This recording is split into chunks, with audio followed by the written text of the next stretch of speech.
le président Macron pourrait annoncer ce soir de nouvelles restrictions. Ce que redoutent beaucoup, c'est un confinement strict. L'épisode du printemps dernier a laissé des traces, notamment chez les enfants privés d'école.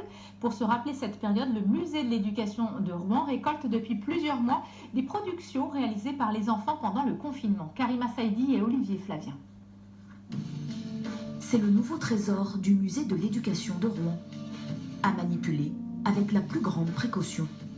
À l'intérieur, pas de toile de grand maître, mais des productions réalisées au printemps 2020. Des dessins d'enfants, des masques pédiatriques, des lettres et même une bouteille d'huile d'olive. Ce garçon de Dijon a choisi cette bouteille parce qu'il n'a pas pu partir en Espagne et du coup, avec sa famille, ils organisaient des petits déjeuners à l'espagnol. Ces objets du confinement ont été envoyés au musée suite à un appel national aux dons. L'objectif, attester de cette période unique vécue à la maison, où il a fallu faire preuve d'imagination, tant pour les adultes que les enfants. Ça dira beaucoup de choses aux chercheurs de l'avenir pour voir quelle était leur nouvelle méthode qu'ils devaient mettre en place dans cet apprentissage via l'écran.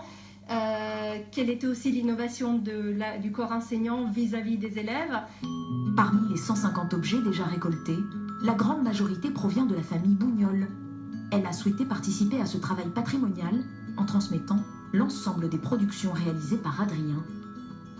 Au départ, je me suis dit, oh ben non, je ne peux pas me séparer d'une période comme ça qui a été tellement difficile quand même.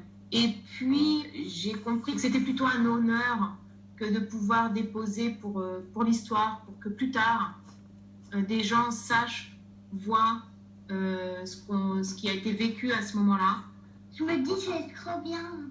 On peut voir mes œuvres, ça c'est trop bien. À cela s'ajoute une centaine de dons numériques, comme ces journaux de confinement animés, réalisés par des lycéens. Les chants des oiseaux et des fleurs sont comme figés dans le temps. D'ailleurs, je la perds, moi, cette notion de temps. De voir que des élèves isolés les uns des autres étaient capables de faire preuve de finesse, de recul sur eux-mêmes. On a vraiment été impressionnés. On a essayé de mettre tous les moyens en œuvre justement pour valoriser ce que ces élèves avaient pu faire. Toutes ces données récoltées feront l'objet d'une exposition, d'abord numérique et dès que possible physique.